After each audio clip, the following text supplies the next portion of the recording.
स्वागत है आपका हमारे चैनल पर। मैं हूं आपके साथ शिप्रा सैनी। इंडिया टुडे के वरिष्ठ पत्रकार राजदीप सरदेसाई का ममता प्रेम एक बार फिर से उजागर हुआ है। बंगाल हिंसा पर राजदीप सरदेसाई की पोल खुल चुकी है। उन्होंने कहा है कि अगर हिंसा पर वो ममता बनर्जी से सवाल करते तो उन्हें रसगुल्ला नहीं मिलता, जिसके बाद एक बार फिर से राजदीप सरदेसाई सवालों में घिर चुके हैं कि क्या रसगुल्ले के लिए वो इतनी घटिया पत्रकारिता कर रहे हैं। ये लगातार सवाल हैं जिनमें राजदीप सरदेसाई घिर चुके हैं। इंडिया टुडे के वरिष्ठ पत्रकार राजदीप सरदेसाई ने कहा है कि उन्होंने पश्चिम बंगाल के मुख्यमंत्री ममता बनर्जी से बंगाल में हो रही हिंसा पर इसलिए सवाल नहीं पूछे क्योंकि उन्हें ऐसा करने पर रसगुल्ला नहीं मिलता।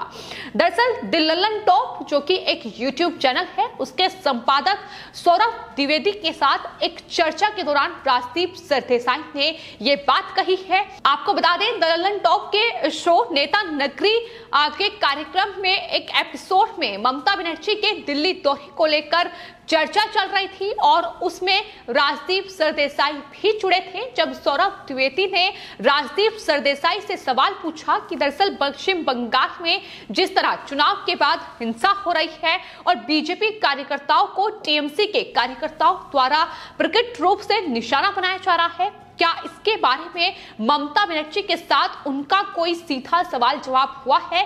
यह सवाल उन्होंने राजदीप सरदेसाई से किया था, लेकिन इस पर उन्होंने जवाब देते हुए कहा कि दरअसल उन्होंने ममता बनर्जी के साथ चाय पर चर्चा की है, कोई इंटरव्यू नहीं किया है। सौरभ द्विवेदी ने यह भी कहा कि क्या ममता बनर्जी को इसकी कोई फिक्र है। इस पर राजदीप सरदेसाई ने सफाई दी और कहा कि उन्होंने ममता बनर्जी के साथ कोई टीवी इंटरव्यू नहीं किया है। उन्होंने कहा कि अगर वो टीवी इंटरव्यू करते तो वो बंगाल हिंसा को लेकर सीधे सवाल जवाब करते, लेकिन चूंकि ये चाय पर चर्चा थी, वो ममता बनर्जी को पश्चिम बंगाल में जो जीत टीएमसी ने हासिल की है उसकी बधाई देने के लिए पहुंचे थे और अगर वहां वो ऐसा करते तो उन्हें रसगुल्ला नहीं मिलता। ये राजदीप सरदेसाई की ओर से कहा गया है, जिसके बाद वो सवालों के घेरे में है। लोग कह रहे हैं कि राजदीप सरदेसाई अगर पत्रकार होते तो बंगाल हिंसा पर सवाल जरूर करते, ममता बनर्जी से जवाब जरूर लेते, लेकिन फिलहाल वो दलाली कर रहे हैं। जिस तरीके से लगातार उनके ट्वीट सामने आते हैं, जिस तरीके से वो बयानबाजी करते हैं, कभी वो कांग्रेस पार्टी के साथ खड़े नजर आते हैं तो कभी ममता बनर्जी की तारीफ करते नजर आते हैं, तो ये है राजदीप सरदेसाई की हकीकत। वो पत्रकारिता नहीं कर रहे हैं, बल्कि तमाम विपक्षी पार्टियों और खासतौर पर ये जो वामपंथी दल है, इनकी दलाली राजदीप सरदेसाई की ओर से की जा रही है। फिलहाल बंगाल हिंसा जिसको लेकर लगातार बीजेपी सवाल उठा रही है कि बंगाल में बीजेपी कार्यकर्ताओं की हत्याएं की जा रही हैं, बंगाल में चुनाव नतीजों के बाद जो हिंसा हो रही है उसमें महिलाओं का बलात्कार हो रहा है। लेकिन जब ममता बनर्जी राजधानी दिल्ली के दौरे पर आई, 5 दिवसीय ये दौरा था और हर एक मीडिया चैनल के द्वारा उस दौरे को कवर किया गया, लेकिन अफसोस कि एक भी मीडिया संस्थान की ओर से, एक भी पत्रकार की ओर से ममता बनर्जी से पश्चिम बंगाल हिंसा को लेकर सवाल नहीं किया गया।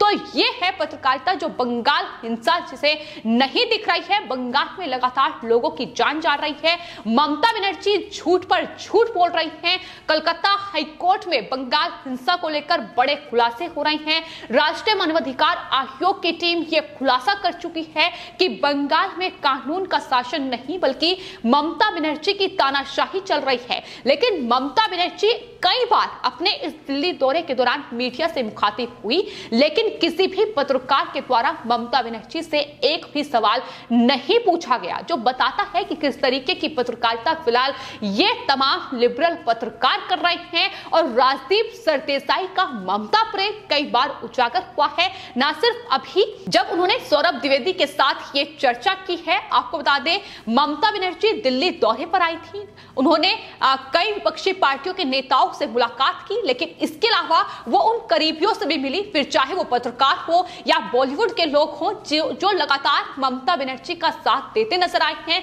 राजदीप सरदेसाई जो कोई भी मौका केंद्र सरकार को घेरने के लिए नहीं छोड़ते हैं, फिर चाहे वो कोरोना महामारी हो या देश हित में लिया गया कोई बड़ा फैसला हो।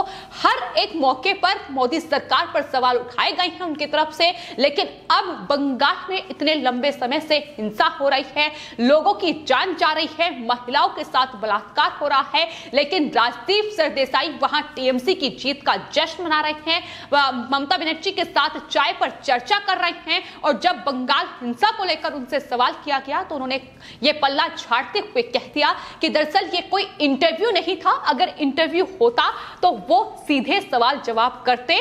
और वो उन्होंने साफ तौर पर यह कहा कि वो ममता बनर्जी को जीत की बधाई देने पहुंचे थे। और इस पर हालांकि सौरभ द्विवेदी ने कहा कि उन्हें आश्वासन देने की जरूरत नहीं है, ये सवाल सिर्फ उत्सुकता में उन्होंने किया है। इसके बाद राजदीप सरदेसाई ने कहा कि इस तरह के सवाल पूछता तो उन्हें रसगुल्ला नहीं मिलता। तो फिलहाल एक बार फिर से इंडिया टुडे के ये वरिष्ठ पत्रकार राजदीप सरदेसाई लोगों के निशाने पर आ गए हैं कि क्या एक रसगुल्ले के लिए इस तरीके से बंगाल हिंसा पर उन्होंने सवाल नहीं पूछे।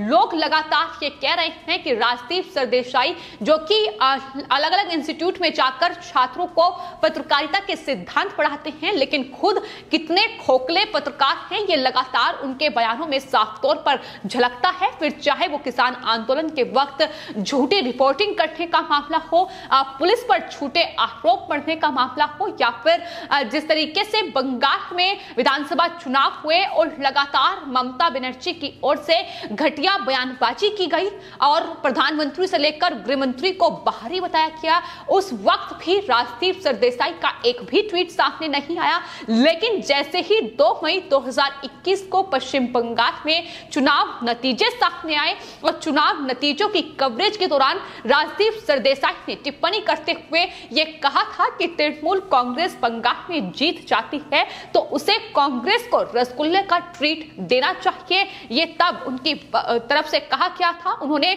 ध्रुवीकरण की बात करते हुए कहा था कि मतदाताओं ने सोचा कि कांग्रेस जीतेगी नहीं, इसलिए अपना वोट टीएमसी को दे दिया जाए। इतना ही नहीं, अंतर्राष्ट्रीय महिला दिवस के दिन जहां देश और दुनिया के लोग महिलाओं के साहस और हर क्षेत्र में उनकी भागीदारी की बातें कर रहे थे, महिलाओं को बधाई दे रहे थे, उस वक्त भी राजदीप सरदेसाई को ममता बनर्जी ही दिखी और उन्होंने ट्वीट करते हुए लिखा कि भारत के 28 राज्य और 9 केंद्र शासित प्रदेशों में मौजूदा समय में सिर्फ एक महिला मुख्यमंत्री है।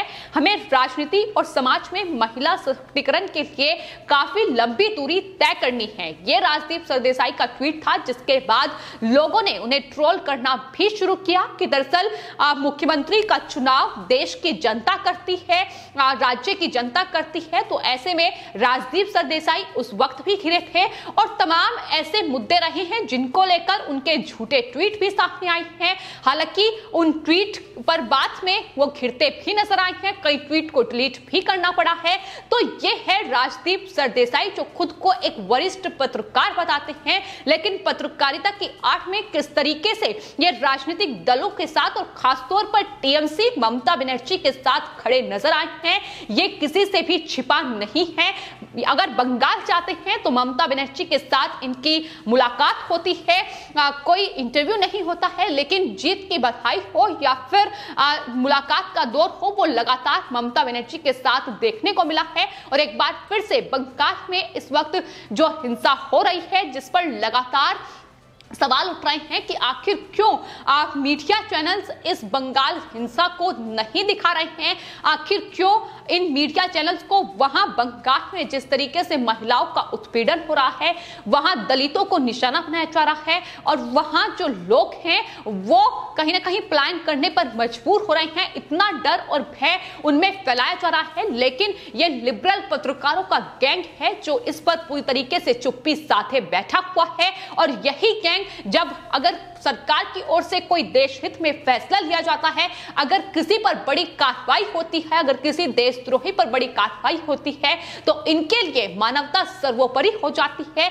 ये मानवाधिकार का उल्लंघन हुआ है इसकी दुहाई देते हैं। लेकिन अब बंगाल में जो कुछ भी हो रहा है वो राजदीप सरदेसाई से लेकर रवीश कुमार, बरखा दत्त, फिर चाहे वो पुण्य प्रसून वाजपेयी हो या फिर अभिषाक शर्मा हो, ये तमाम पत्रकारों का गैंग है जिन्हें बंगाल में जो कुछ भी खूनी खेल चल रहा है वो नहीं दिखाई दे रहा है। और यही वजह है कि लगातार ये लिबरल पत्रकारों का गैंग सवालों में घिरा हुआ है कि बंगाल की मुख्यमंत्री ममता बनर्जी दिल्ली के दौरे पर आई थी, लेकिन किसी भी चैनल ने उनका इंटरव्यू लेना जरूरी नहीं समझा, उनसे ये सवाल पूछना जरूरी नहीं समझा कि आखिर क्यों बंगाल में ये हिंसा हो रही है और ममता बनर्जी इस हिंसा पर एक्शन क्यों नहीं ले रही हैं। ये इस वक्त सबसे बड़ा सवाल है जिसमें ये तमाम पत्रकार भी घिरे हुए हैं, जो साफ तौर पर ये कह रहे हैं कि बंगाल में हिंसा पर अगर सवाल करते तो उन्हें रसगुल्ला नहीं मिलता। फिलहाल आपकी इस पूरे मामले पर क्या राय है हमें कमेंट बॉक्स में जरूर लिखें और चैनल को सब्सक्राइब करें। धन्यवाद।